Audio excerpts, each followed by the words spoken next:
接要来看是这个星宇航空的董事长张国伟，也就是张英发的第4个后生，今仔日正式来接任到立营航空的董事长。在6年前，张英发来过身，中营集团的大房甲二房4兄弟啊相争，这个张国伟离开了集团，如今是重新回到这个中营集团，方形容是王子复仇成功。张国伟讲，老爸往生之前有交代，爱甲集团顾好势。伊讲伊即摆就是咧做这件代志。伊讲，这个星宇航空甲立营航空暂时无来合并的规划，即摆伊就是咧代管着立营航空。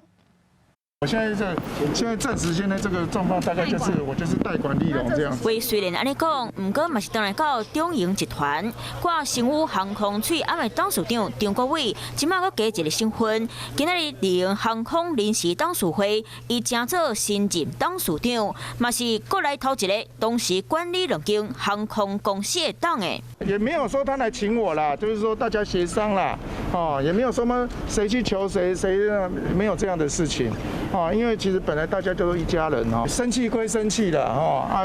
总是还是可以好好坐下来嘛。中营集团创办人张英发，在2016年1月过身了后，大房、二房4个兄弟啊，就因为对爸爸的遗书看法袂合，大家小济财产，张国伟尾啊互赶出去，即马佫定当来到集团坐大位。不喜欢看到的就是说，不要由外人来操纵，然后让大家兄弟吵架。是律师吗？我怎么知道是谁？我若知道谁，我就把他枪毙了就好了。今年2月，在中营国际董事会大房小弟派有2房的支持，摕到中营国际经营权，敢提早预告张国伟可能定当来到集团。外界在咧邀小弟派张国明和张国正，敢是为着甲大兄张国华诱来，当来找2房张国伟甲因支持，安尼因之间就条件通交换。我不是什么协议，有什么需要协议的？我真的觉得你们这是太会去想了啦。立荣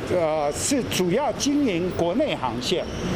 那星宇是主要经营国际航线，我们会跟立荣航空再进一步的讨论。做星宇航空成立2年外，受疫情影响了超过61亿，即马这企运无亲像过去遮好，成立立营大股东会当分享资源，对星宇的发展绝对有帮赞。即马这个王子当来坐大位，佮一摆互媒体给报出来，嘛引起真侪话题。